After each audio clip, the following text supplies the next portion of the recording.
전능하신 아버지 하나님, 천지의 창조주를 믿습니다. 나는 그의 유일하신 아들 우리 주 예수 그리스도를 믿습니다.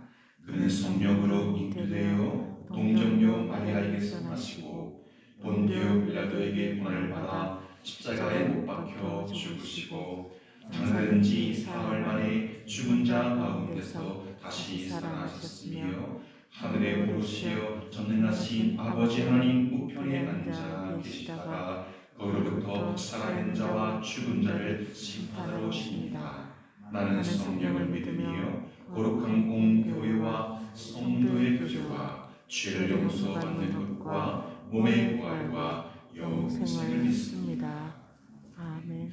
다같이 찬송가 20장 찬송가 20장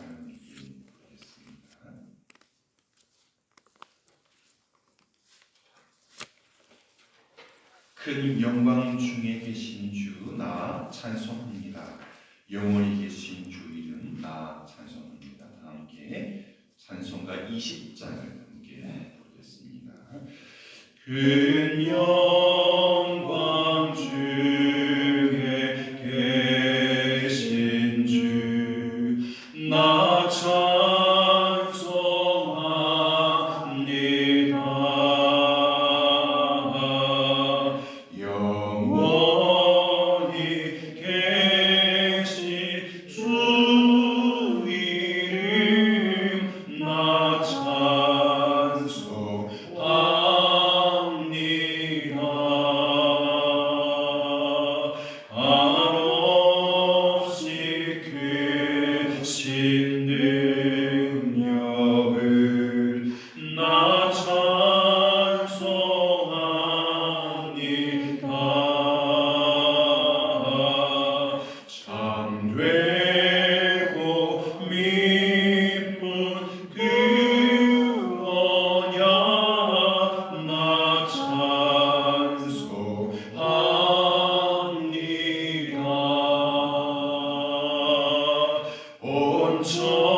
오늘 주님 말씀 누가복음 2장 8절부터 20절까지 말씀입니다.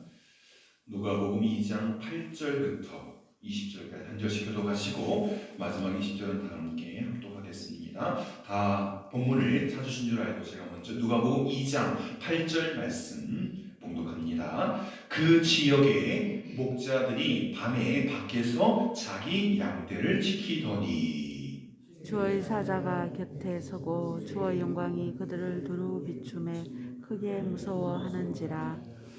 천사가 이들 무서워하지 말라. 보라, 내가 온 백성에게 미칠 큰 기쁨의 좋은 소식을 너희에게 전하노라. 오늘 다윗의 동네에 너희를 위하여 구주가 나셨으니 곧 그리스도 주시니라. 너희가 가서 강보에 쌓여 구에 뉘어 있는 아기를 보리니 이것이 너희에게 표적이니라 하더니 호련히 수많은 천군이 그 천사와 함께 하나님을 찬양하여 이르되 지극히 높은 곳에서는 하나님께 영광이요 땅에서는 하나님이 기뻐하시는 사람들 중에 평화로다 하니라.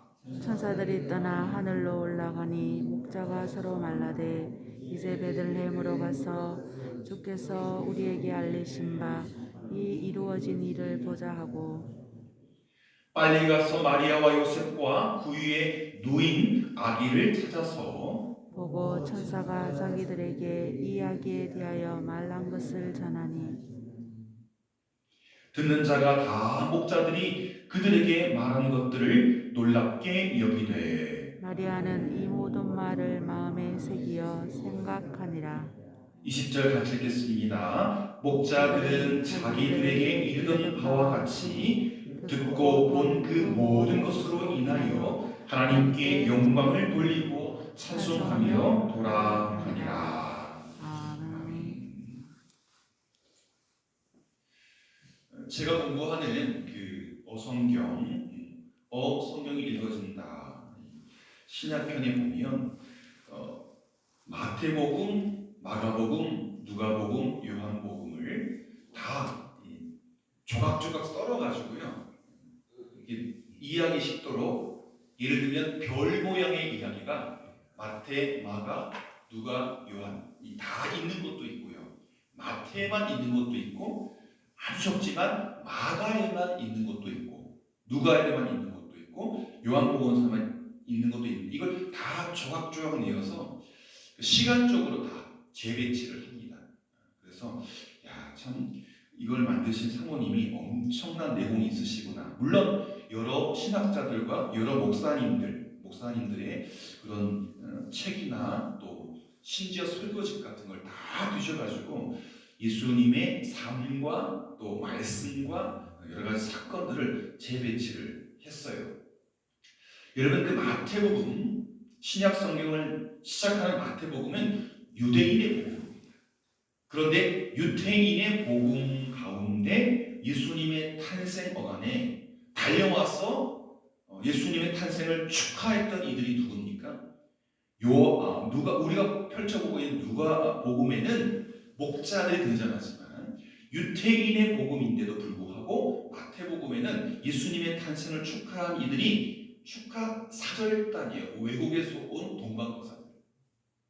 어찌 보면 이 누가복음의 이 동방박사들의 이야기 그리고 목자들의 이야기는 마태복음이 어울리는데 이게 좀 아이러니하지만 유대인을 위한 복음서에는 동방박사들이 또 이방인을 위한 복음서인 누가복음에는 목자들의 찬송이 엇갈려 나왔다는 거죠. 이게 참 오히려 의미가 있는 것 같습니다. 여러분 예수님의 탄생에는요. 예수님이 탄생할 때 이 땅에 큰 기쁨이 찾아오지 않았습니까?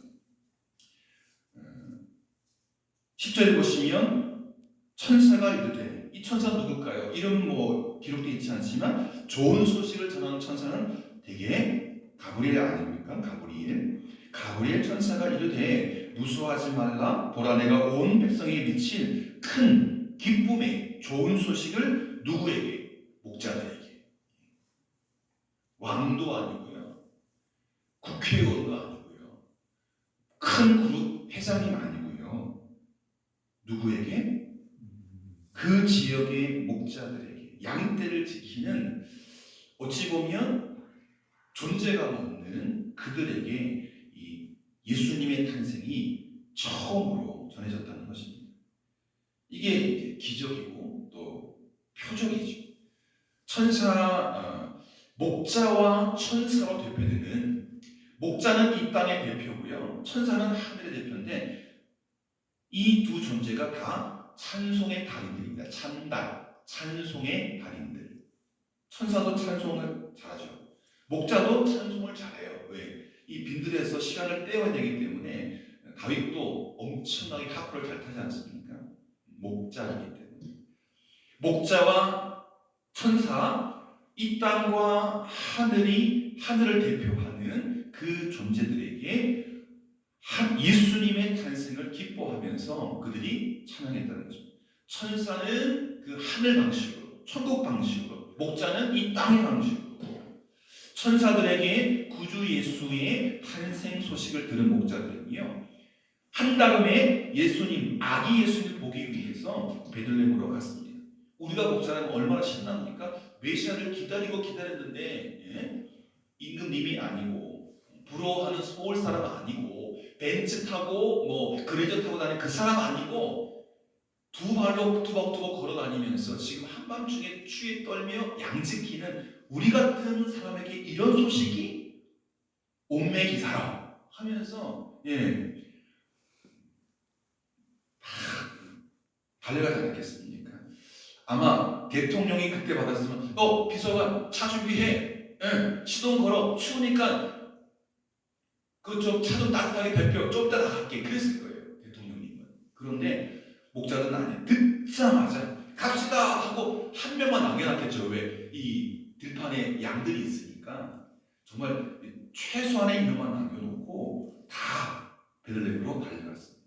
여러분, 구세주가 탄생했다는, 메시아가 탄생했다는 이 놀라운 소식이 제일 먼저 목자들에게 전해진 이유, 결론 말씀드립니다. 가난한 사람을 대표하기 때문에. 누가? 목자가 가난한 사람을 대표하기 때문에. 왕을 대표한다면 그 이야기는 있지 않습니까? 거의 왕급인 동방박사들이 출동한 이야기는 마태복음에 있어요. 굳이 그걸 쓸 필요가 없어요.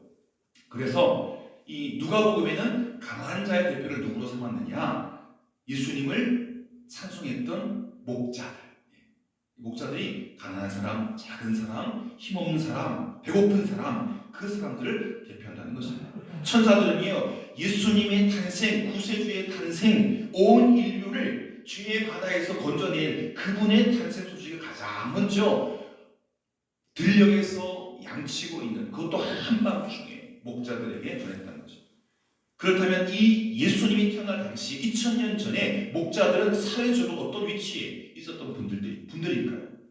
여러분, 대부분의 목자들 또한 가족을 부양하기 위해서 작은 규모의 토지들을, 땅을 다 갖고 있었어요. 그런데 거기서 농사 짓는 것 가지고는 넉넉하게 가족을 부양할 수 없으니 대학교 등록금, 오늘 비유하자면 대학교 등록금이 너무 비싼 거예요. 책 사주기가 바쁜 거예요. 용돈 주기가 바쁜 거예요. 그러니 작은 규모의 토지에서 뭐 쌀을 키우든 뭐 야채를 키우든 그거 가지고는 넉넉하게 가족을 부양할 수 없으니 토지를 경작하면서 짬을 내가지고 가축을 기르는 거예요. 목축을 하는 것입니다. 목축. 그리고 그 목축지는요, 이게 소유가 없어요. 누구 땅이 아니에요. 여기저기 끌고 다니면서 작은 규모의 토지에서 경작을 하면서 또 덤으로 가축을 기르는데, 오히려 그 덤, 가축 기르는, 양을 기르고 소를 기르는 것이 오히려 주업이 된 거죠. 천사가 찾아오는 그날에도 목자들은 여전히 밤에 들녘에서 양들을 지키고 있었습니다. 대부분은 졸았겠죠. 하지만 불침번인 몇 명의 목동들이 깨 있었겠죠. 지금 뭐 383 지키는 그 CCTV 보는 병사들 다 졸고 있어가지고 이 탈구자가 왔다가 다시 돌아가는 거 못 보잖아요. 올 때도 못 봤는데 갈 때도 못 봤어요. 그러니까 최소한의 그 목동들만 눈을 뜨고 불침번으로 서로 하면서 그 추위에 떨면서 그들에게 작은 자들, 없는 자들, 가난한 자들을 대표하는 목동들에게 천사가 나타나서 예수님의 탄생을 이야기했다는 것은 참 우리에게도 은혜인 것입니다. 먹고 살기 위해서, 생계를 위해서 밤낮 열심히 일해야 하는 목자는요, 사회적으로 미약한 사람들, 작은 사람들, 어린 사람들, 여자들, 이런 사람들을 대표한다고 볼 수 있지요. 우리 구주 예수님은 가난하고 연약한 사람들을 과거에도 지금도 또 수백 년, 수천 년 주님 오신 그날까지 주님은 작은 자들을 결코 외면하지 않으시고 더 주목하십니다. 그렇지 않습니까? 여러분, 작은 자들 소리가 안 나잖아요. 어저께인가 그저께인가 저희 그 장모님을 찾아뵀는데 아직도 투지폰, 스마트폰이 아니라 뭐 문자가 왔는데 읽혀지지가 않아요. 이미지고 이런 거니까. 투지폰. 그래서 뭐가 왔는데 자꾸 야야 이거 자꾸 오는데 뭔지 모르겠다. 제가 자꾸 이제 그 투지폰인데 화면을 터치하는 거예요. 아무 그거 밑에 키를 눌러야 되는데 저도 스마트폰에 적응돼 있어가지고 투지폰이 적응이 안 되는 거예요.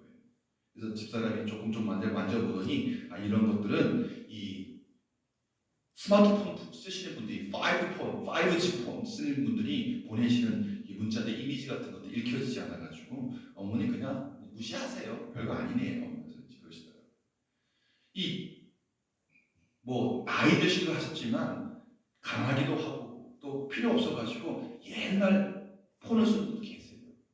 여러분 좋은 폰 쓰신다고 펼쳐지는 최고의 폰을 쓰시는 분들만 주님이 주목하십니까? 아닙니다. 오히려 그분들은 잘 사니까 주님께도 주목하지 않아도 그분은 잘 사시니까 오히려 한쪽에 보이지 않는 소리 내지 않는 정말 없어서 겨우겨우 살아가시는 가난하고 연약한 자들을 더 주목하십니다.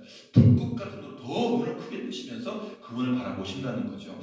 그 주목의 대상이 또 저희고 그 주목의 대상이 우리가 아니겠습니까? 예수님은 산상수훈에서 말씀을 거부하는 사람들을 산에 끌어올려가지고 산에 초청하셔서 그 산 위에서 보배로운 말씀을 천국 복음을 전하셨는데 가난한 자가 복이 있다. 그들에게 천국이 있다. 심령이 가난한 자에게 복이 있나니 너희들에게 천국이 있다라고 선포하지 않았습니까? 첫 축복이잖아요. 심령이 가난한 자, 마음이 가난한 자, 천국이 있다. 이 누가복음 직접적으로 심령이 아닙니다. 가난한 자, 물질 없는 자, 복이 있다. 천국이 너희 것이다. 앞으로 넉넉해질 것이다. 이 땅에서 못 살아도 천국에서는 없는 거 다 누리고 산다. 마태복음에는 심령이 붙지만 누가복음은 심령 안 붙어요. 진짜 가난한 사람들, 찢어지게 가난하게 사는 사람들 괜찮아. 천국에서 찢어지게 부유하게 살 거야. 축복이 있습니다. 때문에 우리는 물질의 넉넉함과 세속적인 풍요함은 추구하면 안 돼요. 그건 거지. 여러분 반드시 생각하십시오. 이 세상에서 물질의 넉넉함과 세속적인 풍요함을 쫓는 사람 진짜 가난한 사람. 부자는요, 천국의 부자, 물질이 부족하고 또 세속적으로 풍요하지 않아도 우리가 거의 물질의 넉넉함과 세속적인 풍요에 마음을 뺏기고 그것을 따라가면 지옥으로 처박힙니다. 그 인생밖에 안 돼요. 가난한 심령을 구해야 하는 것입니다. 물질의 넉넉함이나 세속적인 풍요함을 따르지 아니하고 오히려 가난한 심령, 우리가 또 넉넉하더라도 최고급 차를 타고 다니더라도 마음이 가난하면, 심령이 가난하면 가난한 거예요. 성성그룹 회장님도 좋은 차 타고 좋은 거 마시고 좋은 데 있지만 그래도 세속을 따르는 것이 아니라 그분 속에 가난한 심령이 있다면 지금 대통령님께도 가난한 심령이 있다면 우리가 그렇게 욕을 하지만 또 몰라요. 그분 가운데 천국이 있을지 주님의 놀라운 축복이 있을지 가난한 심령이 중요한 것이지.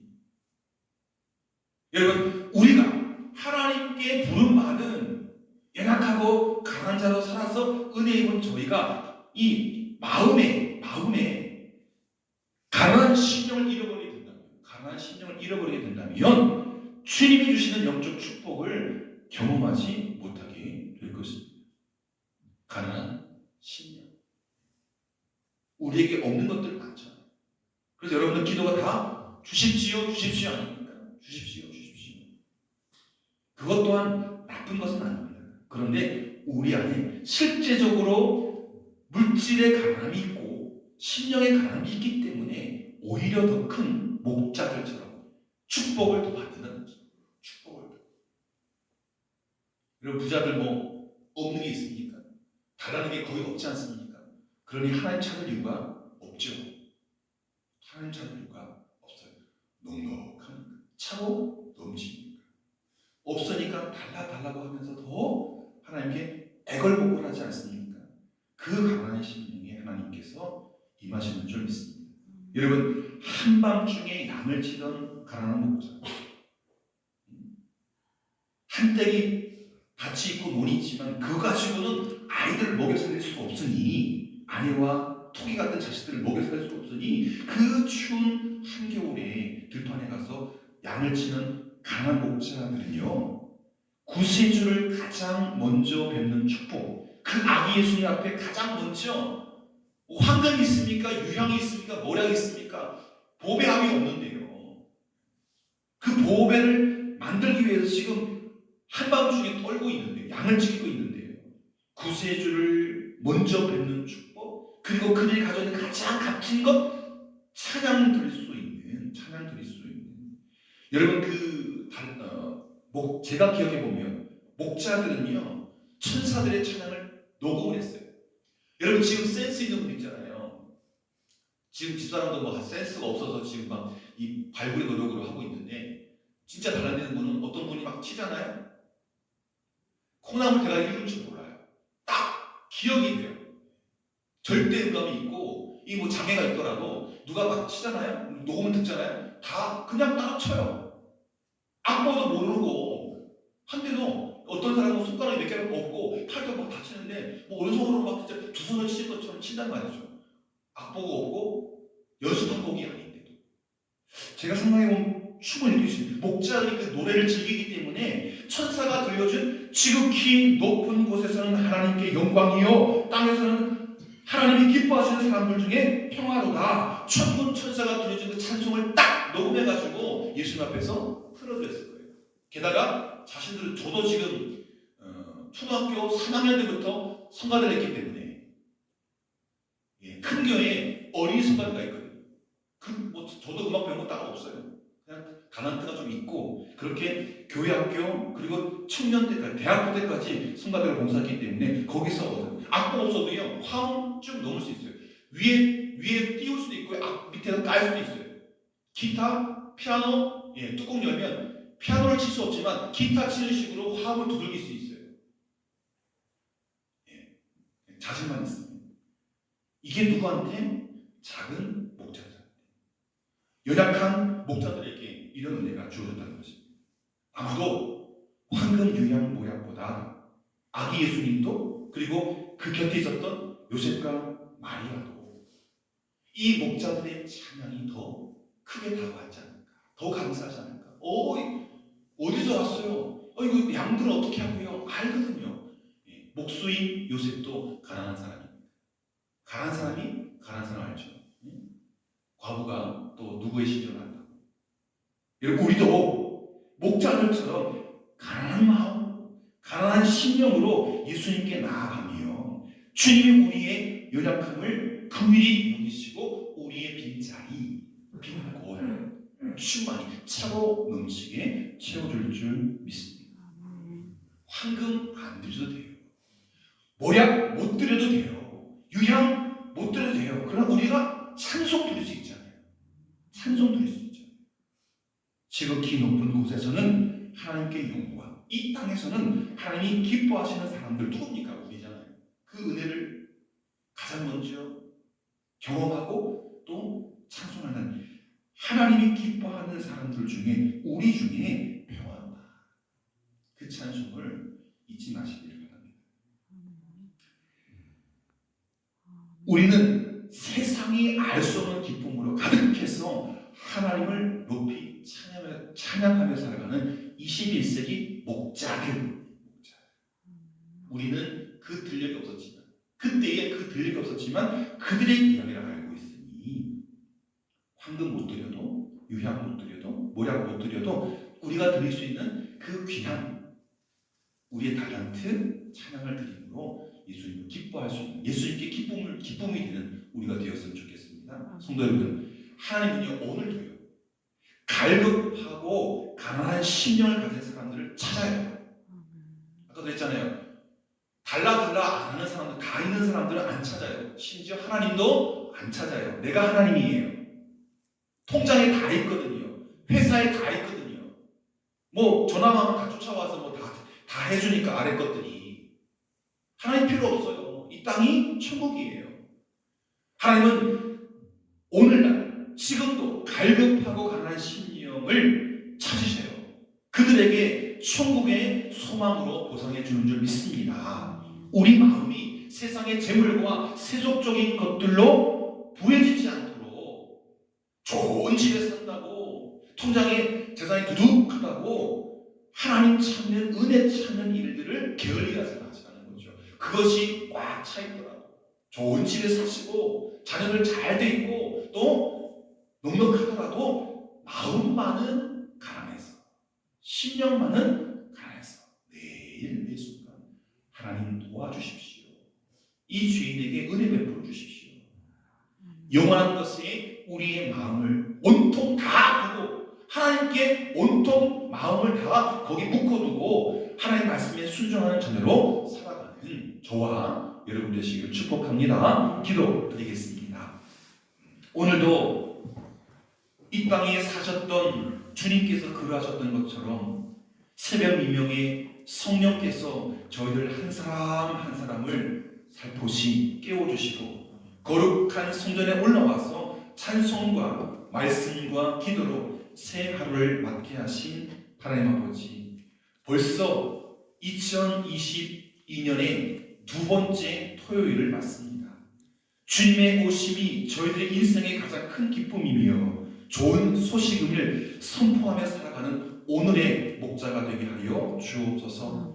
날마다 저희들의 삶의 현장 속에서 주님을 경배하고 주님을 크게 찬송하며 살게 하여 주시옵소서. 반드시 성취되는 하나님의 말씀을 마음에 새기고 삶으로 그 말씀을, 그 복된 말씀을 살아내게 성령이 도와주옵소서.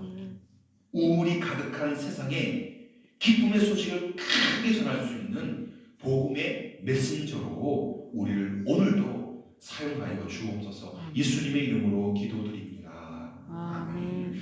하늘에 계신 우리 아버지, 아버지의 이름을 거룩하게 하시며 아버지 나라가 오게 하시며 아버지의 뜻이 하늘에서와 같이 땅에서도 이루어지게 하소서. 오늘 우리에게 일용할 양식을 주시고 우리가 우리에게 잘못한 사람을 용서해 준 것 같이 우리 죄를 용서해 주시고 우리를 시험에 빠지지 않게 하시고 악에서 구하소서. 나라와 권능과 영광이 영원히 아버지의 것입니다. 아멘. 여러분 개인적인 기도의 제목 기도하시고 가장 먼저 나라 민족을 위해서 기도해 주시기를 바랍니다. 제가 설교 후에 기도하면서 말씀을 드렸지만 벌써 2022년 새해 첫 주간을 살았고요. 지난 1월 1일이 토요일이었죠. 벌써 새해 두 번째 토요일을 맞습니다. 저도 그렇고 여러분도 그렇고 모든 분들이 새로운 한 해를 계획하고 있는데 자기 개발을 위한 계획, 가족을 위한 계획과 함께 하나님 중심 또 교회 중심의 계획을 잘 세울 수 있도록 지혜를 가지고 365일 2022년 365일을 교회 중심 하나님 중심으로 잘 새로운 계획을 세워서 이런 노력을 통해서 또 하나님께 더 가까이 나갈 수 있도록 우리 자신과 또 기도의 동역자들과 모든 믿음의 가족들을 위해서 기도해 주시기를 바랍니다. 다 같이 마음 모두어서 함께 기도하겠습니다. 오신 하나님 감사합니다. 주님.